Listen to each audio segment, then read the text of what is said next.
नमस्कार दोस्तों, मेरा नाम है आयुष। आप देख रहे हैं स्मार्ट एंड लीगल गाइडेंस। आज हम बात करेंगे सिविल प्रोसीजर कोड 1908 के बारे में, उसके इंट्रोडक्शन के बारे में कि सीपीसी बनाया क्यों और किसने बनाया। फादर ऑफ सीपीसी 1908 को किसे कहा जाता है और 1908 के सन में ही हमारा सीपीसी क्यों बना था और इसकी एनफोर्समेंट डेट क्या है और सब्सटेंटिव लॉ के अंदर कौन से हमारे सब्जेक्ट्स आते हैं और प्रोसीजर लॉ के अंदर हमारे कौन से सब्जेक्ट्स आते हैं, इन दोनों के बीच में डिफरेंस क्या होता है। आज हम इस वीडियो के बारे में इन सारी बातों के बारे में बात करेंगे।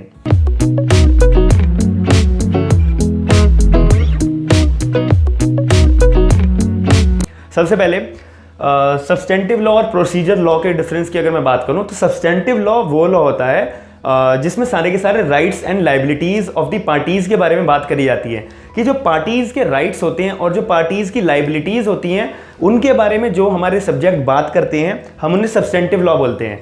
प्रोसीजर लॉ वो होते हैं, अब प्रोसीजर लॉ से वर्ड सेम प्रोसीजर के बात हम समझ सकते हैं। प्रोसीजर लॉ वो होते हैं जो कोर्ट का प्रोसीजर बताते हैं कि इस टाइम पे इतने टाइम के अंदर केस चलना चाहिए और कोर्ट का प्रोसेस क्या होता है, प्लेंट के जरिए केस फाइल इंस्टीट्यूट होता है वगैरह वगैरह। तो ऐसी बातें जो हमारे को प्रोसीजर लॉ बताते हैं और प्रोसीजर जो सब्जेक्ट्स प्रोसीजर के बारे में बात करते हैं कोर्ट के, हम उसको प्रोसीजर लॉ बोलते हैं। अब इसके एग्जांपल्स क्या क्या होंगे। सब्सटेंटिव लॉ के अंदर आईपीसी, टॉर्ट, कॉन्स्टिट्यूशन और हमारा टीपीए यानी कि ट्रांसफर ऑफ प्रॉपर्टी एक्ट, ये सारे के सारे, ये कुछ मैंने एग्जांपल्स दिए हैं। और भी जितने सारे सब्जेक्ट्स होते हैं जो राइट्स एंड लाइबिलिटीज़ बताते हैं, सब्जेक्ट्स जो है लॉ के होते हैं वो जो राइट्स एंड लाइबिलिटीज़ बताते हैं पार्टीज़ के, हम उन्हें सब्सटेंटिव लॉ बोलते हैं। मैंने एक एग्जांपल लिया था आईपीसी की, अगर जो सारी की सारी डेफिनेशंस है कि इस पर्सन ने कौन सा मर्डर करा है या फिर कौन सी चोरी करी है, तो ये जो है एक राइट्स एंड लाइबिलिटीज़ बताई जाती हैं। अब इनको कन्विक्शन कैसे मिलेगी, कहाँ मिलेगी, या कहाँ पे डिफाइन है, ये हमारे को अब प्रोसीजर के जरिए जाना पड़ेगा। प्रोसीजर क्या है कोर्ट का, हमारे को केस फाइल करने का, इस पर्सन को कन्विक्शन दिलाने का, वो प्रोसीजर का जो सब्जेक्ट्स हमारे को बताते हैं हम उनको प्रोसीजर लॉ बोलते हैं, जैसे कि CrPC, CPC, evidence, limitation etcetera. तो ये छोटा सा डिफरेंस होता है। सब्सटेंटिव लॉ क्या होता है, प्रोसीजर लॉ क्या होता है। अब हमारी नई बात होती है सीपीसी की बात चालू कि सीपीसी सिविल प्रोसीजर कोड 1908 होता क्या है और हिस्ट्री कहाँ से आई थी इसकी, कि सीपीसी बनाया किस लिए गया था।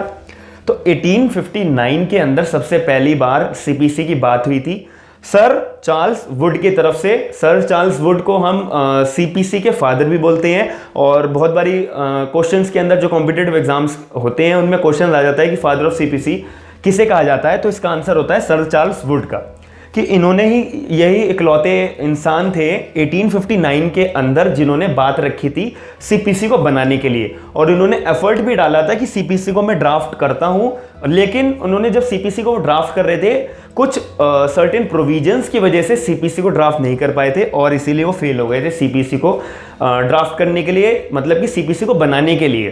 तो 1859 के अंदर सर चार्ल्स वुड ने सीपीसी को बनाने के लिए, ड्राफ्ट करने के लिए पहला एफर्ट किया था, लेकिन वो कुछ प्रोविजंस की वजह से फेल्ड हो गए थे। फिर इसके बाद इसके 18 साल के बाद 1877 में ब्रिटिश पार्लियामेंट ने फिर एफर्ट किया था कि ब्रिटिश पार्लियामेंट भी चाहती थी कि अब सीपीसी को ड्राफ्ट करना चाहिए।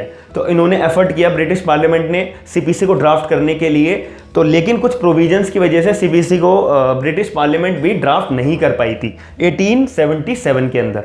अब तीसरी बात, इसके 5 साल के बाद 1882 के अंदर ब्रिटिश पार्लियामेंट ने दोबारा एफर्ट डाला कि मैं अब सीपीसी को ड्राफ्ट करेंगे, लेकिन फिर दोबारा कुछ प्रोविजंस रह जाते थे हर बारी सीपीसी को ड्राफ्ट करते टाइम। तो इसी वजह से 1882 के अंदर भी सीपीसी को ड्राफ्ट ब्रिटिश पार्लियामेंट नहीं कर पाई थी।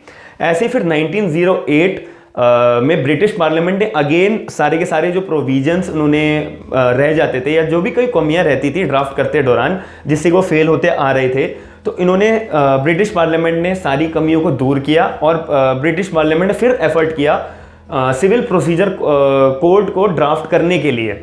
तो इस 1908 के अंदर ब्रिटिश पार्लियामेंट सक्सेसफुल हो गई थी सीपीसी को ड्राफ्ट करने के लिए। फिर उन्होंने सीपीसी को एनफोर्स करा।